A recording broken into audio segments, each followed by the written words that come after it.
오늘 셋째 날, 우리 여름 수양의 셋째 날 이제 특강 시간입니다.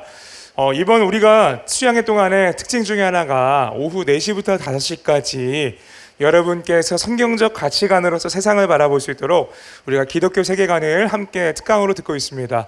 오늘 마지막 날에는 여러분에게 가장 어쩌면 필요한 주제일 수도 있죠. 작년부터 우리 청년들에게 있어서 뜨겁게 떠오른 주제 중 하나인 바로 돈, 그리고 바로 물질에 대한 부분들을 함께 다루고자 하는데요.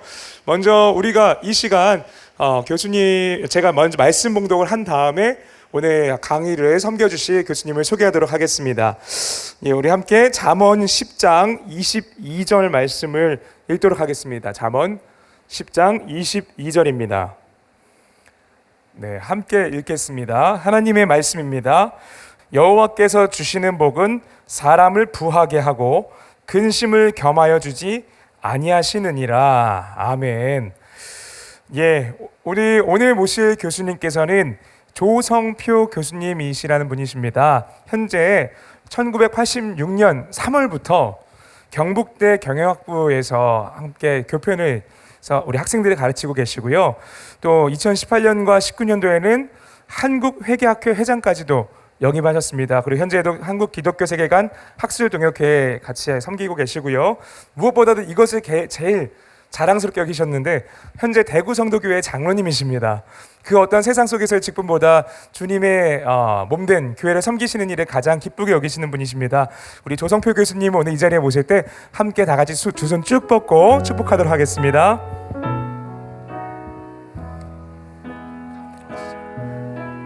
평화 하나님의 평강이 교수님 삶에 넘쳐나기를. 평화 하나님의 평강이 교수님 삶에 가득하기를 축복합니다. 예, 현재 가이드북 58쪽에 강의안이 준비되어 있고 여러분께서 줌으로 들어오시면 더 많은 깊은 호흡을 하면서 강의하실 수 있으실 것 같아서요. 많은 줌 참여도 부탁드리겠습니다. 자, 여러분 안녕하세요. 우리 한번 손 좀 흔들어 볼까요? 온라인에 계신 분들 손 들어 보세요. 아이고 반갑습니다. 예. 본래 여름 수련회는 숲속 수련원에 사는 것이 일반적인 관례지 않습니까? 근데 오늘은 각자 처소에서 이렇게 온라인으로 수련회를 갖게 된 뜻깊은 날입니다.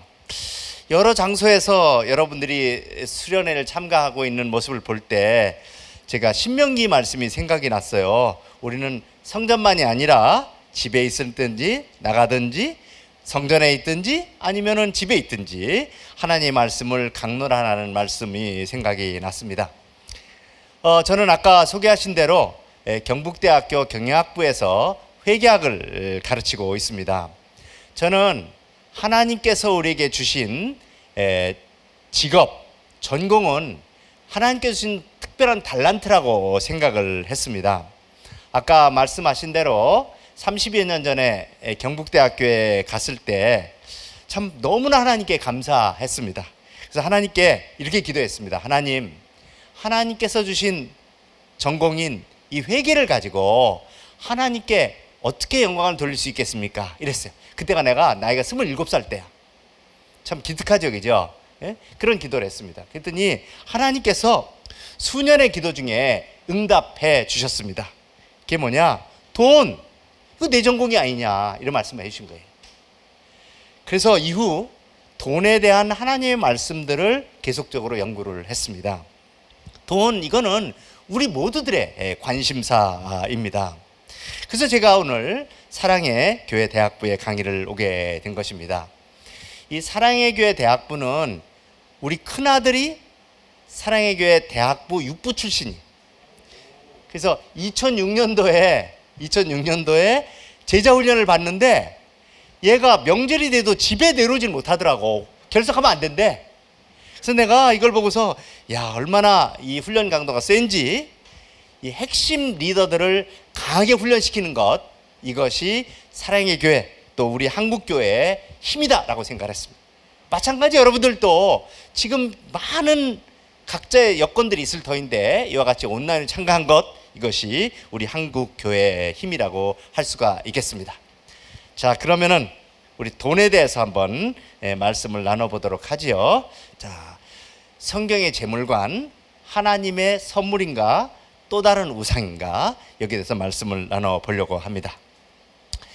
오늘 이야기의 순서는 첫 번째는 재물은 영적인 주제이다, 우리 영적 생활에서 매우 중요한 주제다라는 걸 말씀을 드리고자 하고요. 그 다음에는 부라는 것이, 재물, 부, 돈이라는 것이 어떤 것이냐, 또 우리가 갖고 있는 재물관은 무엇이냐를 말씀드리고자 하고, 그 다음에 3번과 4번은 성경에서 말씀하고 있는 재물관 두 가지 측면, 하나는 하나님의 복으로서의 부, 다른 하나는 하나님을 등지게 할 수 있는 우상으로서의 부에 대해서 말씀드리려고 합니다. 그러면서 맺으면서 5번에 신실한 자는 항상 물질의 복을 받는가, 소위 말하는 예수 믿으면 부자 되는가, 여기에 대해서 말씀드리려고 하고요. 마지막으로서 능력 있는 삶의 비결, 이거에 대해서 말씀을 드리고자 합니다. 첫 번째, 재물은 영적인 주제이다, 이게 말씀드리고자 합니다. 많은 그리스도인들을 만나보면은 물질에 대해서, 재물에 대해서 부분적이거나 잘못된 개념을 가지고 있습니다. 어떤 분들은 가난한 것은 영적이고 부유한 것은 세속적이기 때문에 청빈해야 하나님을 섬기는데 도움이 된다라고 생각을 합니다. 근데 어떤 분들은 또 전혀 반대의 생각들입니다. 부자는 하나님으로부터 복을 받은 사람들이고 가난뱅이들은 그렇지 못한 사람들이다. 아마 전자보다도 이 두 번째 설이 더 다수설일 거라고 저는 생각을 합니다. 소위 말하는 번영의 신학들이 이 두 번째 견해 드립니다. 근데 어떤 분들은 돈은 성경과 무관하다, 이건 세속적인 거기 때문에 세상 방법대로 돈을 벌고 하나님 앞에 11조를 하면은 다 괜찮아진다, 이렇게 얘기를 하는 사람들이 있습니다. 그러나 신명기 23장에 보면은 창기의 번 돈과 도적의 돈들은 성전에 들어오지 말라 했습니다. 그러니까 부정한 방법으로 돈을 벌어서 하나님께 헌금을 한다고 해서 되는 일이 아닙니다. 그럼 왜 우리 그리스도인들은 이게 부에 대해서 부분적인 생각들을 갖고 있을까? 그것은 교회에서 10의 1에 대해서 가르쳤습니다. 하나님께 11조를 드려라. 그러나 10의 9에서 가르치지 않았습니다. 어떻게 벌고, 어떻게 쓰고, 어떻게 저축하고, 어떻게 투자하고, 여기에 대해서 가르치지 않았습니다. 여러분, 그러면은 교회에 대해서, 돈에 관해서 누가 가르쳐야 되겠습니까? 목사님 중에 보시면은 가끔 경영학과 나온 목사님들도 계시더라고요. 근데 그런 목사님이라 할지라도, 목사님, 주식 투자가 성경적입니까 아닙니까? 이런 질문을 했을 때 거기에 대해서 말씀해 주는 목사님 몇 분이나 계실까? 그거 치지 않습니다. 그거는 누가 가르쳐야 되냐? 저나 여러분과 같이 나의 전공이 있고 또 하나님의 말씀을 배웠고 이런 사람들이 돈에 대해서 연구하고 말씀에 비추어서 해서 해야 되는 우리들의 역할들이에요. 현대 교회는 너무나 복잡하기 때문에 우리의 삶은 목사님의 근본적인 설교 말씀이 중요하지만 이걸 가지고 각자 영역에서 응용하는 것들이 매우 중요하다고 생각합니다. 그렇기 때문에 저같이 회개하는 사람으로서, 간호하는 사람으로서, 또 여러 가지 하는 사람으로서 자기의 역할에 대해서 하나님의 말씀을 연결하고 같이 나누는 것이 필요하다고 생각을 합니다. 성경에 보면 돈에 대한 구절이 굉장히 많습니다. 여러분, 자, 여러분 여름 성경학에서 퀴즈 잘 내죠, 그죠? 여러분 채팅창이 뜨는지 모르겠는데 이쪽에 여러분 퀴즈를 한번 내볼게요. 쉬운 거부터. 성경은 하나의 책인데 몇 권으로 구성되어 있죠? 몇 가지 책으로 구성되어 있죠? 몇 권? 예, 66권. 예, 손으로 다 이렇게 해서 66권 맞습니다. 야, 이런 때 치킨에 탁 써야 되는데 참 아깝습니다. 이게 내년에는 좀 시스템을 발전해서 탁탁 쏘도록 이렇게 좀 해주시면 좋겠습니다. 얼마나 기분이 좋겠어요, 그죠? 자, 66권. 오늘 올라갑니다, 진도를. 그럼 장은 몇 장이 될까요? 장수. 네이버에 물어보면 다 나옵니다. 뭐 물어봐도 괜찮습니다. 장수 몇 장? 네, 대답하는 사람이 있는 것 같은데 장은 1189장. 1189장. 제일 어려운 거. 절수는 몇 절이 될까요? 절수. 아, 뭐라고 대답을 하시는 것 같은데 들리질 않아서 입술 보니까 31,102절. 정말 줘야 되겠어. 예, 예, 자, 적어놓고. 그런데 요거는 절에 대해서는 네이버에 봐도 여러 가지 설이 있어요. 왜 그런가 나는 세어보질 않아서 모르겠는데 아마 없음 이런 것까지 치기 때문에 그러지 않나 싶은데 하여튼 다수설이 31,102절 한 3만 절 정도가 됩니다. 그러면은 3만 절이 넘는 절을 주제별로 다 구분해봐. 주제별로 구분해요. 그러면은 가장 많이 모이는 주제가 어딜까요? 어떤 주제일까요? 어떤 주제일까? 입으로 여러분들 보이는데 가장 많이 보이는 주제가 사랑입니다. 사랑. 맞습니다. 이 성경책은 하나님의 연애 편지예요. 하나님은 끊임없이 성경에서 나는 너를 사랑한다. 너희가 나를 배신할지라도 나는 너를 사랑한다. 계속 사랑하는 하나님의 연애 편지. 그러니까 제일 많고 그것이 성경의 주제입니다. 그럼 두 번째로 많이 모이는 주제가 뭘까요? 이거를 맞추는 사람은 수능을 잘 보는 사람들이야. 눈치로 맞춰야 돼, 이런 거는. 두 번째. 눈치로 맞춰야 돼. 돈이에요, 돈. 성경을 찾아보면 돈에 관해서 언급한 구절이 700구절이, 직접적으로 언급한 구절이 700구절이 넘습니다. 그러니까 1189장 중에서 700구절이라 그러면 3장 중에 2장은 돈에 대해서 언급하고 있습니다. 너무나 빈번하게. 기도는 209절입니다. 그러면 기도보다 돈이 더 중요해서? 저는 그렇게 생각은 하지 않고요. 아마 우리 삶에서 비중이 크고 더 위험하기 때문에 부모님들이 더 많이 말씀하시잖아요. 그렇지 않겠나 싶습니다. 그렇기 때문에 성경은 우리 삶에서 돈의 문제를 매우 중요시 여기고 있습니다. 재밌는 것은 예수님이 이 땅에 계실 때 많은 비유를 하셨는데 예수님께서 가장 많이 사용한 비유가 돈에 관한 비유입니다. 돈에 관한 비유 뭐 있습니까? 달란트의 비유, 잃어버린 보화의 비유, 발산 비유, 잃어버린 양의 비유, 전부 돈이에요. 예수님은 경제학자도 아니신데 왜 돈에 관한 비유를 많이 말씀하셨을까? 비유라는 것이 뭡니까? 어려운 주제를 우리가 잘 알고 있는, 그리고 우리가 관심을 갖고 있는 주제로 빗대서 설명하는, 그래야 우리가 탁 각성이 되거든. 예수님께서 돈에 관한 비유를 가장 많이 사용하신 것은 그 당시에 이스라엘 사람들이 돈에 대해서 관심이 많았기 때문에 그 비유를 많이 사용하신 겁니다. 그러면 그 당시에 이스라엘 사람들이 돈에 관한 관심이 많을까요? 지금 우리가 더 많을까요? 지금 우리가 훨씬 더 많습니다. 그리고 요새는 정말 위기가 느껴질 정도로 우리나라 돈에 대한 관심이 너무 많습니다. 그러니까 돈은 동서고금을 막론하고 남녀노소를 막론하고 공통적인 관심사입니다. 그렇기 때문에 예수님께서는 마태복음 6장 22절에서 내 보물이 있는 그곳에 내 마음이 있느니라 라고 말씀하고 계십니다. 우리 마음속에 돈에 관한 비중이 그만큼 큼을 말씀하고 계십니다. 우리 삶에서 많은 의사결정을 하는데 우리 경제학은 우리 삶의 의사결정의 연속이라고 생각을 합니다. 여러분 오늘 4시에 어떤 강의를 들을까? 의사결정하죠? 또 어디 약속이 있는데 취소할까? 그 중에 돈이 관여되는 것이 70에서 80%가 돈이 관여가 된다고 해요.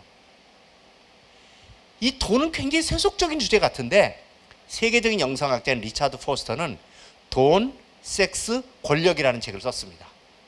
너무나 세속적인 주제, 그렇지만 너무나 중요한 주제이기 때문에 이거를 영적으로 생각하면, 영적으로 우리가 제대로 이해하지 않으면 안 되기 때문에 이 책을 쓴 겁니다. 근데 이 돈, 섹스, 권력은요 정말 하나님께서 주신 우리의 좋은 선물이에요. 저는요 예수 믿는 사람이 돈 벌어야 되고 예수 믿는 사람이 정말 좋은 사랑을 해야 되고 예수 믿는 사람이 권력을 잡아야 돼요.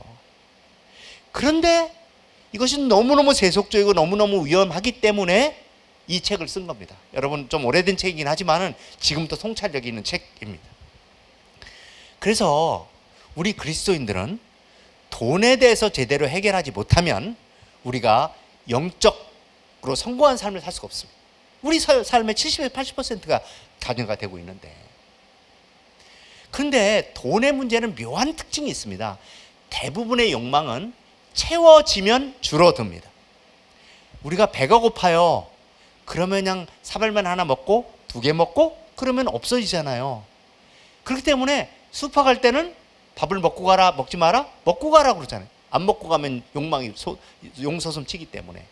근데 돈을 많이 벌므로써 해결되지 않습니다. 오히려 로또를 당선된 사람들을 보면 진짜 돈벼락을 맞아가지고 삶이 더 피폐해집니다. 돈을 관리할 자격이 없는 사람들이 돈을 받으면 더 나빠집니다. 그래서 돈을 많이 벌므로써 해결되는 것이 아니라 돈에 대한 바른 태도를 가질 때 해결됩니다. 여기에 대해서 제가 말씀드리고자 합니다. 자, 두 번째, 불안 도대체 무엇이며 우리는 어떤 재물관을 갖고 있냐 말씀드리고자 합니다. 이 과거에는 부재물이라 그러면 토지, 건물, 육축, 또 심지어는 노예 이런 것들도 물질적인 것에 한정되어 있습니다. 근데 현대 기업에서는 노무출자라는 것은 능력이 좋은 경영자가 오면은 그 능력을 출자금으로 인정을 해줍니다. 또 신용출자, 아주 존경스러운 분들이 오면은 그 존경심을 또 출자로 인정을 해줍니다. 뭐 우리의 실력도 평가하잖아요. 연봉 이런 것들이지 않습니까? 그렇기 때문에 이 재물의 범위가 굉장히 넓어졌고, 다른 한편은 돈이 모든 것을 평가하는 잣대가 됐어요. 그래서 돈을 뭐라고 하냐면 유니버셜 메저라, 유니버셜 보편적인 척도다 이렇게 얘기를 합니다. 그래서 돈이 모든 것을 평가하게 됐습니다. 그런데 우리나라에서 전통적인 재물관, 우리의 재물관을 나타내고 있는 것이 뭐냐? 여러분, 돈에 관한 속담 중에 가장 유명한 속담이 뭐예요? 어떤 분이 이렇게 얘기하더라고. 유전무죄, 무전유죄. 이거는 속담이 아니고 최근에 나와 있던 것들이고, 그건 아니고, 여러분 힌트를 주기 위해서 이 사진을 보면 기억나는 게 있어요. 개처럼 벌어서 정승처럼 쓴다. 이것이 우리나라의 전통적인 재물관이라고 합니다. 근데 이게 본래 뜻은 개처럼 벌어서 그러면 쓸 때는 좀 험하게 벌어도 정승처럼 쓴다. 쓸 때는 고상하게 쓴다라는 것이 우리의 전통적인 관념이었습니다. 근데 이게 말은 같은데 최근에 들어서 바뀌었어. 개처럼 벌어서 한다는 게 뭐냐? 수단과 방법을 가리지 않고 돈 번다. 정승처럼 쓴다 뭐냐면 과시하고 폼 잡고 쓴다. 이렇게 바뀌었습니다. 이게요, 옛날 속담이 아니라 지금 우리나라 현대인 우리 국민들의 4분의 3이 이러한 세계관을 갖고 있다고 얘기를 합니다. 그러면 성경에서 말씀하시는 재물관, 이것은 무엇이냐? 크게 두 가지로 볼 수가 있습니다. 첫 번째는 하나님의 복수로서의 재물관, 다른 하나는 하나님을 등징해 할 수 있는 우상으로서의 재물관을 얘기를 하는데요. 자, 오늘 선택 특강이 여러 개 있다고 들었습니다. 여러분들은 정말 오늘 좋은 선택 특강을 선택한 겁니다. 제가 오늘 여러분에게 말씀드리고자 하는 것은 하나님의 복으로 부자가 되는 방법, 이걸 말씀드려요. 여러분 부자가 되고 싶으시죠? 제가 아까 말씀드렸잖아요. 아멘 한 사람만 부자가 되시기 바랍니다. 예, 아멘이 더 커졌습니다. 예, 그렇습니다. 예수 믿는 사람이 재물을 벌어야 돼요. 그래서 잘 써야 돼. 그런데 그냥 장돌뱅이 부자가 아니라 하나님의 복으로 부를 누릴 수 있다면, 이걸 살 수 있다면 그만큼 좋은 게 어디 있어요. 빨리 친구들한테 빨리 카톡 보내서 이쪽으로 들어오라고 전부 얘기를 하시기 바랍니다. 하여튼 그래서 오늘 정말 하나님의 복수로 하는 방법들을 말씀드리고자 합니다. 성경, 특히 구약 성경을 보면은 물질적인 부는 하나님의 복시라고 얘기하는 것이 많이 나타나 있습니다. 아브라함, 이삭, 야곱, 욥, 구약의 족장들은 대부분 부자였습니다. 이분들이 되게 하나님의 복을 받은 사람들인데, 여러분 신명기 28장 우리 같이 한번 읽어볼까요? 1절부터 6절까지. 아마 자막이 흘러가는지 모르겠는데 이걸 보셔도 됩니다. 읽겠습니다. 시작. 내가 내 하나님 여호와의 말씀을 삼가 듣고 내가 오늘 내게 명령하는 그의 모든 명령을 지켜 행하면 내 하나님 여호와께서 너를 세계 모든 민족 위에 뛰어나게 하실 것이라. 내가 내 하나님 여호와의 말씀을 청종하면 이 모든 복이 내게 임하며 내게 이르리니 성읍에서도 복을 받고 들에서도 복을 받고 받을 것이며 내 몸의 자녀와 내 토지의 소산과 내 짐승의 새끼와 소와 양의 새끼가 복을 받을 것이며 내 광주리와 떡반죽 그릇이 복을 받을 것이라. 내가 들어와도 복을 받고 나가도 복을 받을 것이라. 그전에요 우리 할머니들 보면 막 들어와도 복을 받고 나가도 복을 받고 이렇게 춤추면서 이 성경을 읽었습니다. 분명히 성경엔 여러 가지 복이 있지만 이 복은 분명히 물질적인 복입니다. 보면은 토지의 소산, 짐승의 새끼, 우양의 새끼가 복을 받는다고 얘기하고 있습니다. 어떤 분들은 물질의 복은 부는 하나님의 복이 아니라고 얘기하는 분도 있습니다. 제 생각은 그렇지 않습니다. 그렇지만 너무 그 부작용이 심각하기 때문에 저는 그렇게 말씀하신다고 생각을 합니다. 그런데 우리가 이 성경을 읽을 때는요 비결을 받는 게 중요해. 뒤에 보면 복을 받는데 그 앞에 보시면 다시 자막에 보시면은 붉은색으로 표시된 게 있는데요. 그 비결이 있어요. 여러분이 부자가 되기 위해서는 하나님의 복을 받기 위해서는 그의 모든 명령을 지켜 행하면 또 청종하면 이거를 잘 보셔야 돼요. 이게 비결이에요.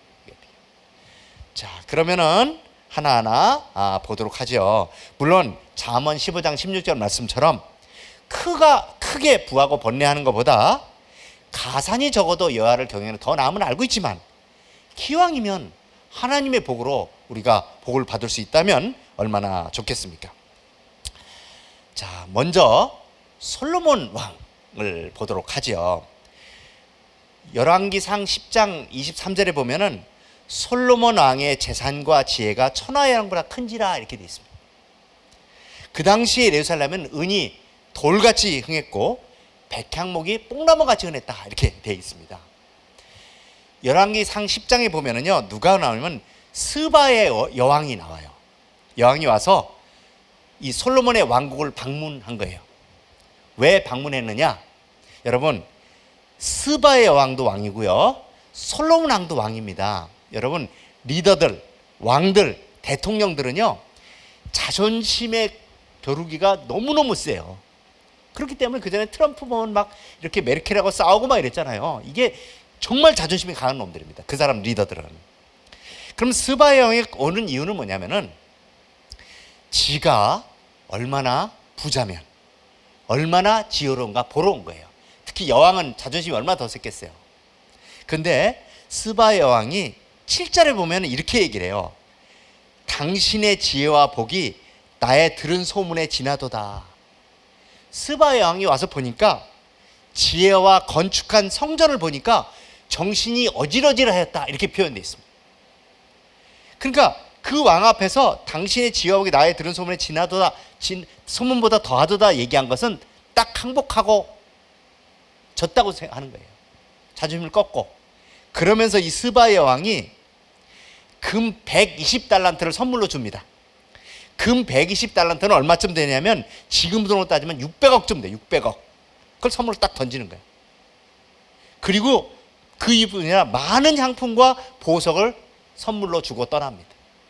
그만큼 솔로몬이 재산과 지혜가 풍부했다 이렇게 되어 있습니다. 그러면 솔로몬이 어떻게 해서 하나님께 복을 받았을까 보면요 열왕기상 3장에 보면은 이렇게 되어 있습니다. 3장 4절에 보면 이에 왕이 제사하러 기브온으로 가니 거기는 산당이 큼이라. 솔로몬이 그 제단에서 1천 번제를 드렸더니 기브온의 밤에 여호와께서 솔로몬의 꿈에 나타나시니라. 하나님이 이르시되 내가 내게 무엇을 줄고 너는 구하라 이렇게 되어 있습니다. 여러분 지금 시간은 많지 않지만 잠시 눈을 한번 감아보세요. 눈을 잠깐 감아보시는데 눈을 감고 장면 하나 상상을 합니다. 하나님께서 여러분 앞에 나타나셨습니다. 여러분께 물으셨습니다. 내가 내게 무엇을 줄고 너는 구하라. 이렇게 물으셨을 때 여러분은 무엇을 구하시겠습니까? 이 대답을 준비하시기 바랍니다. 자, 눈을 뜨세요.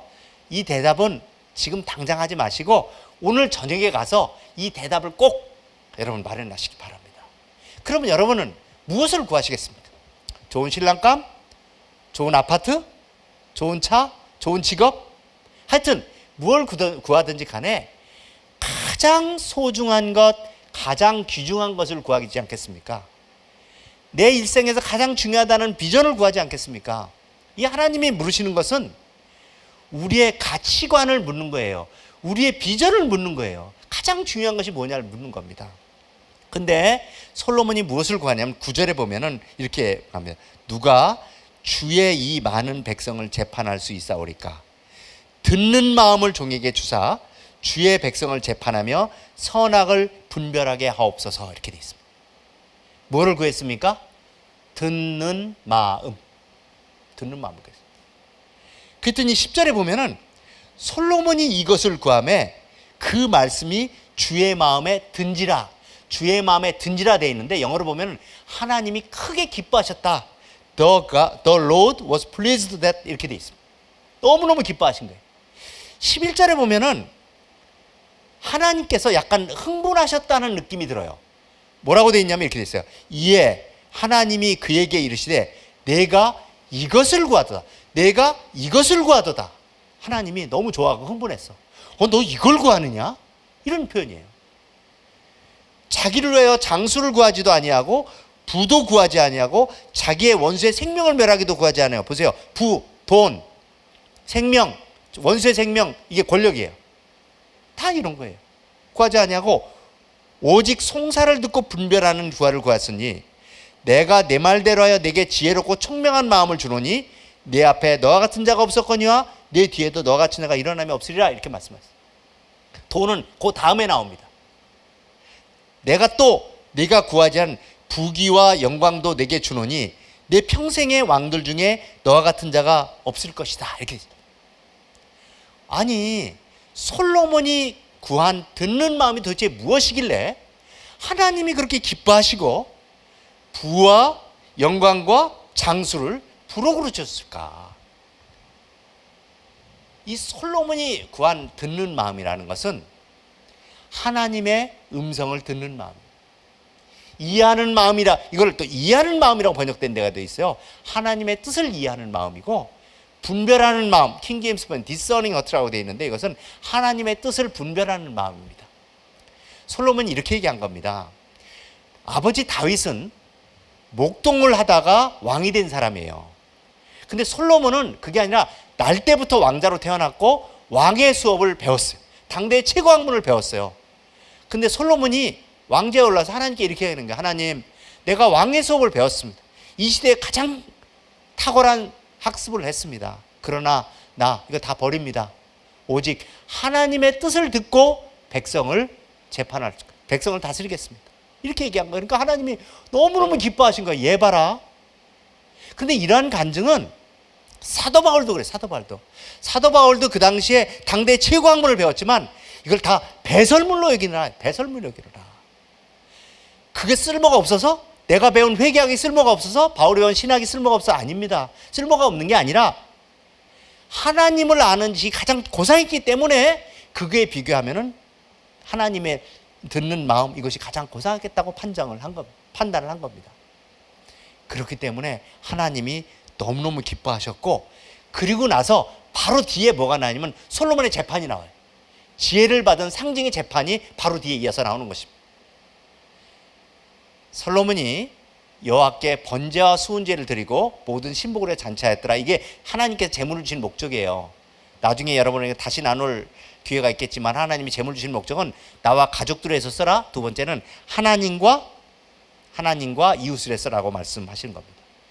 그런데 불행하게도 솔로몬은 말로가 좋지 않습니다. 근데 우리의 믿음의 선배 아브라함은 끝까지 좋아요. 하나님께서 아브라함을 축복하신 것은 창세기 12장에서 하나님의 명령을 따라 갈대아 우르를 떠났을 때 하나님께서 이렇게 얘기를 하세요. 내가 지시할 땅으로 가면 내가 이 땅을 내 자손에게 주리라 말씀하십니다. 12장에서. 근데 좀 더 본격적인 축복은 13장에 보면 나오는데 이렇게 돼 있습니다. 여기 교재에 나오죠. 롯이 아브라함을 떠난 후에 여호와께서 아브라함에게 이르시되 너는 눈을 들어 동서남북을 바라보라. 보이는 땅을 내가 내 자손에게 주니 영원히 이르리라. 이렇게 되어 있습니다. 그 당시는 농경사회였기 때문에 토지가 모든 부의 근원이었습니다. 하나님께서 아브라함에게 토지를 주셨다는 것은 부의 근원을 주셨다는 뜻인데, 아브라함이 어떻게 해서 복을 받았을까? 그 비결이 이거예요. 롯이 아브라함을 떠난 후에. 이게 무심코 쓴 것 같지만 그 비결을 얘기하고 있습니다. 요 전에 어떤 일이 있었냐면은 롯이 아브라함을 따라서 갈대아 우르에서 나왔습니다. 처음에는 가난했어요. 그러다가 소와 양들이 많아졌어요. 그러다 보니까 자꾸 싸우는 거예요. 이 우물이 내 거냐 내 거냐 싸우는 거예요. 그러면은 이거를 누가 차지할 것이냐 보면은 아브라함은 삼촌이었고 롯은 조카였잖아요.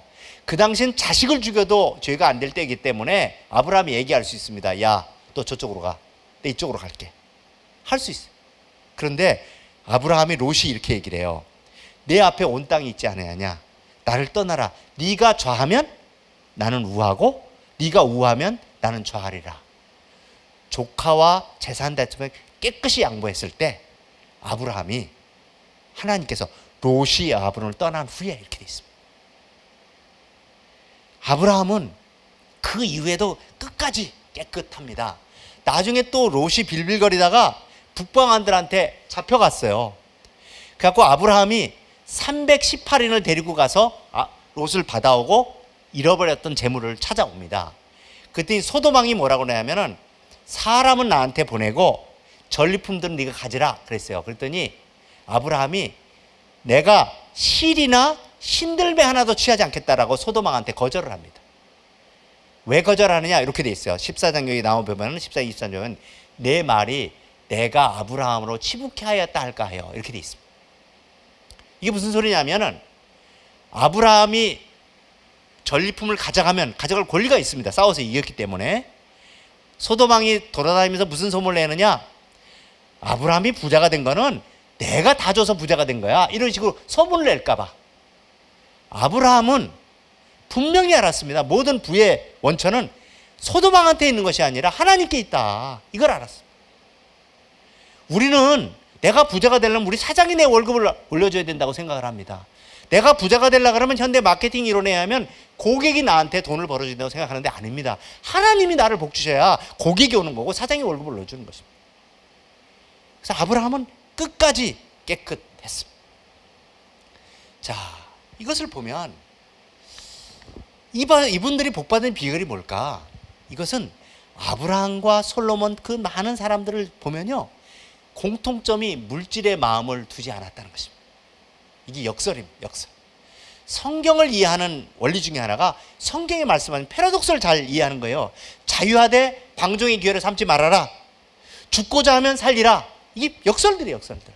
이것들을 균형 있게 이해해야 돼요. 이들이 관심을 가진 것은 하나님의 뜻이었고 이에 기꺼이 순종하고자 했을 때 하나님께서 그를 축복하셨던 것입니다. 그렇기 때문에 하나님께서는 예수님이 이 땅의 설교를 통해서 마태복음 6장 33절에 보면 너희는 먼저 그의 나라와 그의 의를 구하라. 그리하면 이 모든 것을 너에게 더하시리라 말씀하셨는데요. 이 모든 것이 물질을 얘기하는데 여기서 먼저 그의 나라와 그의 의를 구하라 하는 것은 영어로 보면 이렇게 돼. 이게 더 쉬워요. Give him the first place in your life 이렇게 됐습니다. 너 인생에서 첫 번째 자리를 하나님께 드려라. 그럼 모든 걸 더하시는데 나는 이 더하신다는 것이 부자가 된다고 생각했어요. 처음에 공부할 때는. 그런데 그게 아니더라고. 그 앞에 보면은요, 뭐냐면은 백합을 입히시는 하나님, 새를 먹이시는 하나님이기 때문에 부자가 아니라 일용할 양식이더라. 일용할 양식. 그렇지만은 물질의 복을, 하나님의 복을 물질적인 부여와 현세적 출세, 이게 번영의 신학입니다. 예수 믿는 부자 된다는 것이 물질의 부여가 현세적 출세만을 이해하는 것 온당하지 않지만 물질을 하나님의 복의 하나로 설명하고 있는 것은 분명합니다. 그런데 물질이 다른 면이 있어요. 부는 잘못하면 하나님을 등지게 할 수 있는 또 다른 우상이 될 수 있다. 신약에서, 아까는 구약을 중심으로 말씀드렸는데 신약에서는 물질적인 부에 대한 부정적인 속성들을 많이 언급하고 있습니다. 예수님께서는 재산이나 소유 부 자체를 부정한 법이 없지만 부가 가져올 수 있는 위험성과 기만성에 대해서 계속적으로 경고하셨습니다. 기만성이라는 게 뭐냐? 부에도 영적인 평안함이 있다. 이게 속임수입니다. 위험성이 뭐냐? 부자 되면은 예수님을 떠나는 위험성. 이거에 대해서 계속적으로 말씀하셨습니다.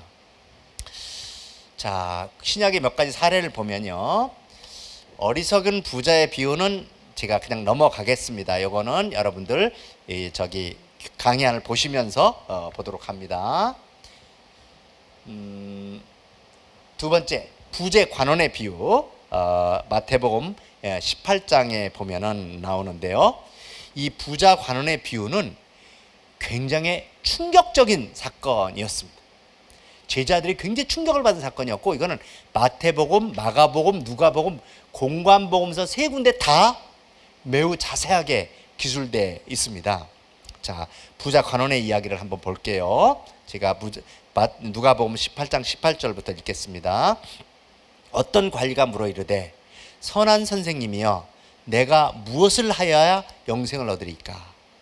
예수께서 이르시되 내가 어찌하여 나를 선하다 일컫느냐? 하나님 한 분 외에는 선한 이가 없나니 내가 계명을 안 하니 간음하지 말라, 살인하지 말라, 도둑질하지 말라, 거짓 증거하지 말라, 내 부모를 공경하라 하셨더니 여짜오되 이것은 내가 어려서부터 다 지켰나이다. 여기까지 먼저 보십시다. 도대체 이 사람이 어떤 사람인가를 보면요, 첫 번째, 이 사람은 관리라고 되어 있습니다. 그 당시에 예루살렘에서 높은 지위에 있었던 사람 같습니다. 지금 같으면은 변호사 시험이나 고시에 합격한 정도의 사람입니다. 그러니까 어떻게 되겠습니까? 틀림없이 학식도 많았을 거라고 생각합니다. 그뿐만 아니라 이 사람은 매우 부자였습니다. 그뿐만 아니라 이 사람은 어렸을 때부터 모든 계명을 잘 지켰던 매우 유망하고 덕스러운 집안에서 태어난 사람이었습니다. 이 정도면 괜찮잖아요, 그죠? 봐요, 사회적 지위가 있죠, 학식이 있죠, 돈 많죠, 아주 집안 좋죠. 제가 조커버거 사진을 여기다 올려놨는데 오늘날 저분이 좋고 나쁘고 이런 뜻은 아니고 하여튼 이런 분이 아니었을까 이런 생각을 합니다. 정말 이분은 당시 예루살렘에서 1등 신랑감이고 아주 유명한 사람이었을 겁니다. 그랬더니 이 다 고친 사람이 22절에서 예수님이 이렇게 얘기해요. 예수께서 이 말을 들으고 이르시되 내가 아직도 한 가지 부족한 것이 있으니 내게 있는 것을 다 팔아 가난한 자들에게 나눠주라. 그리하면 하늘에서 내게 보화가 있으리니 그리고 와서 나를 따르라 그랬어요. 아니 좀 이게 말이 좀 앞뒤가 좀 잘 이상합니다. 모든 것을 다 갖췄던 청년에게 예수님이 한 가지 부족한 것이 있다고 지적을 하셨습니다. 그러면서 모든 것을 다 팔으래. 제자들이 이때 한번 놀랐을 겁니다. 제자들은 별로 부자는 아니지만 다 팔으라 그러니까 좀 쇼크를 입었을 거예요. 첫 번째 놀란 거예요. 그랬더니 그 사람이 크게 큰 부자이므로 이 말을 듣고 심히 근심하니라 이렇게 돼 있습니다. 다른 버전에 보면은 마가복음은 슬픈 기색을 띠고 근심하며 가니라 이렇게 돼 있습니다. 예수님을 떠났어. 이거를 좀 유추해 보면요, 이 사람은 정말로 경건했던 사람이지만 예수님께서는 그 마음에 있던 부에 대한 신뢰, 요새 말로 말하면 돈에 대한 돈독이 심히 들어 있었어요. 정말 외적으로 경건했지만 그거를 예수님이 속을 보셨던 겁니다. 그렇기 때문에 너무나 그 돈독이 심했기 때문에 그 부를 다 팔지 않으면 해결되지 않았기 때문에 그걸 지적하셨던 겁니다. 그러니까 이게 보면은 28절은 듣는 자들이 이르되 그런즉 누가 구원 얻을 수 있습니까? 이렇게 제자들이 놀라서 소리쳤다 이렇게 돼 있습니다. 그만큼 충격적인 사건이었습니다. 바로 전도서 5장 13절 말씀에 보면은 내가 해 아래에서 가장 큰 폐단이 되는 걸 보았느니 곧 소유주가 재물을 자기의 해디도록 지키는 것이니라 이렇게 말씀하고 있습니다. 그럼 이 구절을 보면 우리가 조금 고민이 생겨. 그러면 내가 있는 거 별건 많지 않지만 다 팔아야 되는 것인가? 관원이면 안 되는 것인가? 이런 우리 그 고민들이 생길 수 있습니다. 그렇지만은 예수님의 제자는 아리마다 요셉 같은 경우는 부자였고 니고데모 같은 경우는 관원이었어요. 이게 모순되는 것이 아닙니다. 그래서 그 다음 장에 보면은 삭개오가 나오는데 이 삭개오는 아주 죄인의 대표입니다. 죄인의 대표. 예수님이 삭개오 집에 가니까 주위 사람들이 뭐라 하냐면 저가 죄인의 집에 유하여 들어가겠다 이렇게 돼 있습니다. 얼마나 삭개오가 나쁜 사람이었던지 예수님이 그 집에 가면은 아니 예수님이라는 사람이 정말 훌륭한 사람인데 어떻게 저런 사람 집에 욕할 뻔했습니다. 제가 저런 사람 집에 들어갈 수 있을까 이렇게 흉을 본 거예요. 그만큼 나쁜 사람이었어요. 근데 이렇게 돼 있어요. 예수님께서 여리고로 들어가 지나가시더라. 삭개오라 이름하는 자가 있으니 세례장이요 또한 부자라. 그가 예수께 어떤 사람인가요 보고자 하되 키가 작고 사람이만 할 수 없어서 앞이 달려가 보기 위하여 돌무가 남아 올라가니 이는 예수께서 그리로 지나게 됨이시라. 이렇게 되어 있습니다. 자, 삭개오가 보면 이 그림에 보면은 나무에 올라가 있죠, 그죠? 올라가 있어. 왜 삭개오는 돌 감람나무, 예전에 똥나무라고 돼 있었는데 돌 감람나무에 올라가야 됐을까요? 왜 이 사람 올라갔어요? 키가 작아서, 그죠? 여기서 성경에 보면은 키가 작아 이렇게 돼 있습니다. 자, 요거는 맞는 얘기입니다. 근데 또 다른 것은 이 삭개오는 예수님을 꼭 만나야 됐어. 아무리 키가 작아도요. 어른이 이 나무에 올라가는 게 쉬운 일이 아닙니다. 그리고 그 당시는 여러분 옷이 통짜로 돼 있었기 때문에 올라가다가 다 밑에가 보일 수도 있어요. 그리고 이 삭개오는 본래 옛날로 따지면 양반 출신이 아니야. 이 사람은 천민 출신이었어요. 그래가지고서 내가 돈을 벌어야지 이렇게 생각한 거예요. 그래갖고 그냥 열심히 돈을 벌어가지고 착취하고 이렇게 해서 돈을 벌었어요. 그러니까 부자가 됐어. 이 사람은 부자가 되면은 영원까지도 행복해질 줄 알았어요. 근데 웬걸 부자가 되니까 다 사람들이 손가락질하고 주위 친척들도 멀어지고 문제가 생기는 거예요. 저 나쁜 놈이라고 다 욕하고. 그래갖고 삭개오는 유치하는 겁니다. 우울증에 걸렸어. 너무너무 힘든 거라. 사는 게 힘든 거라. 돈 벌면 평안해질 줄 알았는데 근데 소문을 들으니까 예수님이라는 분이 계신데 그분은 모든 걸 다 고친다는 거예요. 그래서 가봤어. 몰래 갔겠죠. 근데 볼 수가 없는 거예요. 그래서 내가 이분을 한번 죽을 것 같으니까 올라간 거예요. 아니 어른이 거기 올라가는 게 쉽겠어요. 그렇게 되니 예수님께서 뭐라 하냐면 삭개오야 이름을 부르는 거라. 속히 내려오라. 그러니까 그 6절에 보면 급히 내려와 이렇게 돼 있어요. 급히 내려왔다는 것은 원문을 보면 이게 쭉 내려왔다는 거예요. 쭉 내려왔다는 거예요. 그래서 삭개오가 내려와가서 간증을 하는데 뭐라 하냐면 이렇게 얘기해요. 8절에 보면 삭개오가 서서 주께 여쭤되 주여 보시옵소서 내 소유의 절반을 가난한 자에게 주겠사오며 만일 누군 것을 속여 빼앗은 일이 있으면 갑절이나 네 갑절이나 갚겠나이다 이렇게 되어 있습니다. 소유의 절반을 팔겠대. 그리고 내가 잘못한 일이 있으면 네 배를 갚겠대. 삭개오는 정말 회개의 표상입니다. 회개라는 게 유턴한다는 뜻이거든요. 유턴. 삭개오는 잘못된 일을 갔어요. 근데 예수님을 만나자 유턴하면 유턴. 그렇기 때문에 돈독이 싹 빠졌기 때문에 이 사람은 팔 필요가 없었던 거예요. 근데 앞에 부자는 너무너무 지독한 돈독이 들어있었기 때문에 팔지 않으면 안 될 정도였어요. 삭개오는 돌아왔던 거예요. 그렇기 때문에 부자, 관원 이게 문제가 되는 것이 아닙니다. 이것들은 삭개오는 이 유턴을 정확히 했기 때문에 회개를 정확히 했기 때문에 문제가 되지 않는다. 그렇기 때문에 부자였던 아리마다 요셉, 관원 니고데타 예수님이 제자였기 때문에 관원이면 안 된다, 부자이면 안 된다는 거예요. 그래서 재물이 위험한 것이 아니라 부가 아니라 부를 사모하는 마음이 문제가 된다. 그래서 디모데전서 6장 4절 말씀은 돈을 사랑함이 일만하게 뿌리가 된다. 돈을 사랑함이. 돈이 아니라 이것을 사모하는 자들이 미혹을 받아 믿음에서 떠나 많은 근심으로서 자기를 찔렀도다.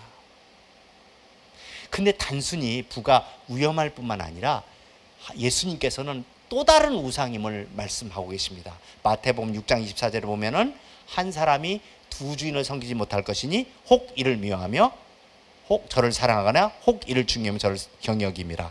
너희가 하나님과 재물을 겸하여 섬길 수 없느니라. 이거는요, 예수님께서 하나님과 재물을 겸하여 섬기기 어려우니라가 아니라 없느니라 선언, 없느니라. 근데 이거는 재물을 보면은 영어 성경은 만몬으로 돼, 만몬, 재물의 신 만몬으로 돼 있어요. 그렇기 때문에 하나님과 만몬을 겸하여 섬길 수 없다는 거예요. 그런데 왜 이 재물에 두 가지 상반된 속성이 존재할까? 하나님의 복으로서의 부, 하나님을 등기할 수 있는 우상으로 해서 부. 근데 오늘 읽을 말씀, 요거는 옛날 성경으로 되어 있는데요. 오늘 같이 여러분 똑같은 내용이니까 잠언 10장 20을 이렇게 되어 있습니다. 여호와께서 복을 주심으로 사람으로 부하게 하시고 근심을 겸하여 주지 아니하시느니라, 이렇게 되어 있습니다. 그러니까 하나님께서는 복으로 우리에게 부를 주시는데 근심은 하나님께 오는 것이 아니라 나 때문에 온다는 거예요. 나 때문에, 우리의 욕심 때문에. 그렇기 때문에 주의하셔야 돼요. 여러분, 신명기 28장 전체를 제가 이게 깨알같이 써놨습니다. 보면은 1절부터 14절까지는 아까 읽은 말씀처럼 청정하면 그 모든 복이 내게 임한다라고 말씀하고 계십니다. 그런데 15절부터 68절까지는 순종하지 아니하면 저주가 내게 임한다라고 말씀하고 계십니다. 그러니까 20%는 청정하는 자의 복을 말씀하고 계시지만 80%는 불순종하는 자의 저주에 대해서 말씀하고 계십니다. 아니, 하나님이 우리 아버지인데 아버지가 자식들한테 복을 먼저 말하고 복을 더 많이 하고 싶어요? 저주를 더 많이 하고 싶어요? 복을 더 많이 하고 싶지. 근데 이렇게 왜 많이 말씀하셨을까? 위험하니까. 그런데 이 14절까지는 청정하면 이 비결이 있고요, 순종하지 않으면 저주에 있는데, 저는 대학교 다닐 때 예수를 믿었어요. 근데 성경을 읽으니까 하라 하지 마라가 얼마나 많은지 너무너무 속박처럼 여기지더라고. 근데 우리 목사님께서, 내가 대구에 내려갔는데 우리 목사님이 이 강해설교의 대가신데 정말 내가 놀랐어요. 이분이 뭐라고 말씀하면 성경 하라, 이거는 복 받는 비결을 말씀하시는 거래. 청정해라, 그럼 복 준다. 근데 하지 마라, 이거는 안전의 비결을 말씀하시는 거래. 위험하다, 이거는. 야, 나 정말 놀랐어요. 정말 놀랐어요. 하나님께서 하라는 거는 하라하지 마라, 우리를 제약하는 것이 아니라 하라는 것은 복 받는 비결을 말씀하시는 것이고 하지 말라는 것은 안전의 비결을 말씀하시는 거예요. 여러분, 절대로 우리가 속박으로 여길 필요가 없습니다. 자, 예수 믿으면 정말 부자 되는가? 이 말씀드릴게요. 예수 믿으면 부자 된다, 이런 속설이 있습니다. 제가 러시아에 어려웠을 때 갔는데 모스크바 장로의 신학교라는 데가 있어요. 가서 이거를 그 강의를 한 적이 있었는데 김일성 대학 나온 여자가 통역을 해줬어요. 예수 믿는 분이야, 그분이. 예수 믿는. 그래서 내가 예수 믿는다고 부자 되지 않는다, 막 웅성웅성 난리가 났어. 막 그렇게 가르쳤나 봐서 내가 굉장히 당황했는데, 정답, 하나님께 충성한다고 해서 물질적인 복이 보장되는 것이 아니다. 제가 지금 말씀드렸죠, 초기에. 하나님께 복받는, 물질에 복받는 비결을 말씀드리겠다. 두 가지 조건이 충족이 돼야 돼요. 첫 번째, 하나님께 초점을 맞춘 삶. 먼저 그의 나라와 그의 의를 구하라. 첫 번째. 두 번째, 물질 시험에 통과해야 돼. 물질 시험에 통과해야 돼. 우리는 가끔 왜 하나님께 충성하는, 이 어려운 여름 더위에도 이렇게 수련회에 참석하는 우리에게 왜 하나님은 날 부자로 만들어주지 않느냐, 이런 하나님께 원망 아닌 원망을 할 때가 있습니다. 자, 그러면 하나님의 사랑을 우리가, 하나님의 마음을 헤아리기가 힘든데, 하나님의 마음과 사랑을 우리가 헤아리려면 그 사랑을 참 우리가 짐작하기가 힘듭니다. 그런데 부모와 자식 간의 사랑은 부모와 자식 간의 사랑은 그래도 하나님께서 주신 가장 고상한 사랑이기 때문에 이를 통해서 하나님의 말씀을 우리가, 하나님의 마음을 우리가 짐작해 보십시다. 저는 아까 2006년도에 대학부 다녔다니까 우리 아들이 몇 살인지 알겠죠, 그죠? 30대 중반 뭐 이렇게 됩니다. 다 장가 갔습니다. 그럼에도 불구하고 눈에 넣어도 아프지 않아. 자식들은 그런 거예요. 그래서 뭐든지 주고 싶어. 나는 없어서나 못 주지. 하나님은 나보다 더하신데 여러분에게 얼마나 기특해. 이렇게 와 있는데, 이 더운데 주고 싶어. 하나님은 없는 분도 아니야. 주고 싶어. 그런데 여러분에게 한 10억 좀 딱 떨어뜨려 줘. 그럼 어떻게 될까? 여러분 바로 타락합니다. 그죠? 성경에서 나온 탕자가 바로 그런 겁니다. 하나님께서는 주고 싶어요. 아까 부하게 하시고 했잖아요. 주고 싶어. 근데 주면 바로 타락해. 그렇기 때문에 안 주시는 거예요. 아직 보류하고 계시는 거예요. 여러분이 물질 시험에 통과할 때까지 기다리고 계시는 겁니다. 그렇기 때문에 이것들이 여러분께서, 하나님께서 기다리신다 해서 여러분들은 이거를 여러분이 깨달으시면은 물질의 근본적인 그 자유를 맛보게 되실 거라고 생각을 합니다. 그렇지만은 하나님께서는 하나님의 딸을 굶기시는 법은 없습니다. 우리 시편에 보면은 내가 어려서부터 늦기까지 의인의 버림을 당하거나 그 자손이 걸식함을 보지 못하였다라고 말씀하고 계십니다. 그렇기 때문에 재물은 하나님께서 우리에게 하시라는 일을 하는 과정에서 얻는 은사라고 생각할 수 있을 거라고 생각합니다. 다만 분명한 것은 예수 믿으면 반드시 물질의 복은 주진 않지만 분명한 것은 하나님께서는 예수 믿으면 복 주신다. 이건 맞아요. 근데 그 복이 물질과 현세적인 출세만 하는 것이 아니라 더 큰 복, 가장 중요한 것이 평안함의 복입니다. 이것을 주신다라고 할 수가 있겠습니다. 여러분, 결혼을 내기 전에 혹시 질문 있으면은 한두 개 받고 마무리하도록 하겠습니다. 혹시 질문 들어온 거 있나요? 예. 네네.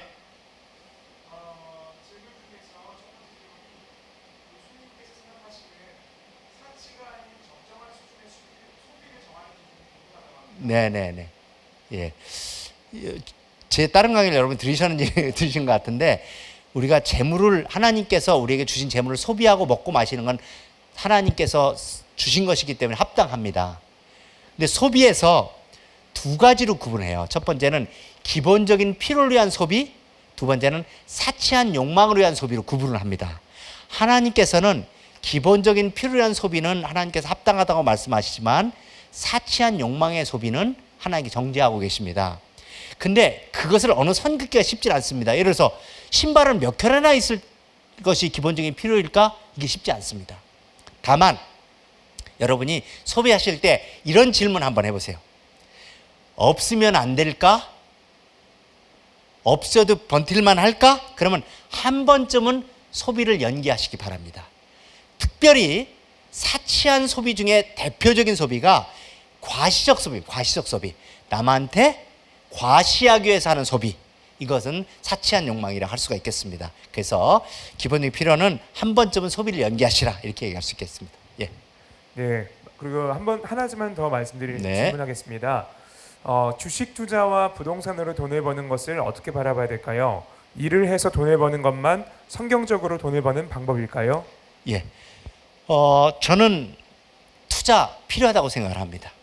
투자가 필요한데 좋다고 생각하는데, 부동산 투자와 주식 투자는 좀 차이가 있습니다. 둘 다 투기적인 요소가 많이 있다는 건 굉장히 중요한데 부동산 투자는 제로섬 게임이에요. 제로섬 게임. 내가 일면 제가 따고 제가 일면 하는데, 주식 투자는 서로 간의 경쟁을 통해서 나중에 자산 얘기할 때가 있을 것 같은데 이게 부의 생산력이 올라갑니다. 그렇지만 둘 다 투기적인 요소가 많이 있기 때문에 적절한 투자를 잘 보셔야 되고 주의해야 돼. 특히 차입 투자 같은 것들, 갭 투자 같은 것도 굉장히 위험한 부분들입니다. 그래서 요새 정말 저도 판단이 안 서요. 너무너무 위험한 상황이에요, 지금 현재가. 그렇기 때문에 굉장히 주의하셔야 되고요. 기왕이면 물론 당연히 집을 사든지 주식을 사든지 미래 전망을 보고 사는 건 그건 정확히 맞습니다. 그렇지만은 너무 지나친 투자, 차입 투자 같은 것은 그 차입 투자 중에서 내가 감당할 빚 이상을 하는 것들은 주의하셔야 된다고 생각을 하고 있습니다. 나중에 이런 소비나 투자에 대해서는 여러분 지금은 좀 이르지만 결혼하면 내가 한 번 더 여러분 만나서 얘기해 줄 수 있을 거라고 생각합니다. 지금은 돈 얘기해도 별로 그렇게 실감이 덜 날 거예요. 예. 결혼학교 이런 데서 제가 얘기해 줄 수 있겠습니다. 네, 마무리하겠습니다. 자, 맺는 말 제가 능력 있는 삶의 비밀이다 이렇게 가졌습니다. 자, 마지막 슬라이드 올려주시기 바랍니다. 제가 말씀드렸죠. 돈 문제는 돈에 대한 바른 태도를 가질 때 해결된다 이렇게 됐습니다. 그러면 태도에는 여기 이제 약간 응용적인 부분인데 오늘 얘기는 자세하지 않았는데 세 가지 키워드가 있습니다. 첫 번째, 관리해요. 돈을 지혜롭게 관리해서 걱정이 없도록 관리하셔야 됩니다. 그렇기 때문에 여러분은 돈에 대해서 아시고 돈에 대해서 공부하셔야 됩니다. 첫 번째. 그리고 당연히 성경에서 말씀하는 돈의 관리 방법에 대해서 아까 정말 좋은 질문들, 기본적인 필요와 욕망, 또 투자의 조건 이런 것들을 공부하셔야 됩니다. 워낙 위험한 거고 중요한 거기 때문에 그렇습니다. 두 번째는 욕망을 낮추셔야 됩니다. 즉 디모데전서 6장 6절 말씀은 지족하는 마음이 있으면 경건이 큰 이익이 되느니라 이런 말씀이 있습니다. 여러분 지족이라는 게 알지자 족한 줄로 아는 마음입니다. 내 스스로 족한 줄로 아셔야 돼요. 너무 욕심을 내고 그러시면은 너무 고급차, 너무 넓은 집, 너무 명품, 욕망을 줄이셔야 행복도가 올라갑니다. 세 번째, 하나님께 의존하셔야 됩니다. 공급하신 하나님께 의존하셔야 그래서 잘 관리하셔라, 지족하셔라, 족한 줄로 알아야 된다, 의존하시라, 하나님께 의존해라. 이 세 가지를 균형 있게 여러분들이 이해하셔야 됩니다. 제가 능력 있는 삶의 비밀이다라고 말씀을 드렸는데 제가 대학교 다닐 때 예수 믿었다고 그랬죠. 그때 초기에 외운 말씀이 이거예요. 빌립보서 4장 13절 우리 다 알잖아요. 함께 읽겠습니다. 내게 능력 주시는 자 안에서 내가 모든 것을 할 수 있느니라. 너무너무 좋았어. 청년 때. 그래서 저는 예수 믿으면 자동으로 능력 생기는 줄 알았어요. 근데 능력이 안 생겨. 제가 이게 고민이었어요. 왜 나는 예수 믿는데 능력이 안 생길까? 근데 한참 뒤에 대구에 내려가서 우연히 읽다 보니까 앞절을 읽게 됐어요. 이 통독이 그래서 중요해요. 빌립보서 4장 10절 말씀에 이렇게 돼 있어요. 사도 바울의 간증인데 내가 비천에 처할 줄도 알고 풍부에 처할 줄도 알아. 모든 일에 배부르며 배고픔과 풍부의 궁핍에도 일체의 비결을 배운다가 22절이에요. 우리는요 비천에 처해 가난하면 잘못하면 하나님을 원망합니다. 부자가 되면은 하나님을 등질 위험이 있습니다. 그렇지만 사도 바울은 내가 비천에 처할 줄도 알고 풍부에 처할 줄도 알아. 모든 일이라는 가난하든지 부하든지 배부르며 배고픔과 풍부와 궁핍의 일체의 비결을 배웠을 때 비로소 능력이 생기는 겁니다. 아무나 예수 믿는다고 능력 생기지 않습니다. 여러분 이 사도 바울의 간증을 하시고 우리가 재물은 중요합니다만은 매이지 않고 우리가 배고픔과 풍부와 궁핍의 일체의 비율을 배웠을 때 능력 중에 모든 것을 할 수가 있다고 얘기할 수가 있겠습니다. 여러분 기도하겠습니다.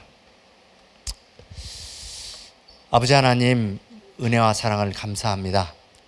하나님께서 사랑하시는 우리 사랑의 교회 대학부 형제 자매들 하나님의 아들과 딸들에게 복 주시기를 원합니다. 하나님 참 이 시간 우리가 우리 자신을 정확히 돌이켜 볼 수 있도록 도와주시길 바랍니다. 내가 하나님의 말씀을 따라 산다 했지만 혹시 세상의 재물과 세상의 출세를 따라 사지 않은지 저기 자신을 정확히 돌아볼 수 있도록 도와주시옵소서. 하나님 우리가 결단하기를 원합니다. 하나님 돈과 출세를 쫓아 살 것인지 아니면 하나님의 말씀을 쫓아서 능력 있는 삶을 살 것인지를 결단할 수 있도록 도와주시옵소서. 하나님의 아들과 딸들을 하나님께 복 주시고 장성한 분량까지 예수님의 분량까지 키워주시길 바라오며 예수님의 이름으로 기도합나이다. 아멘.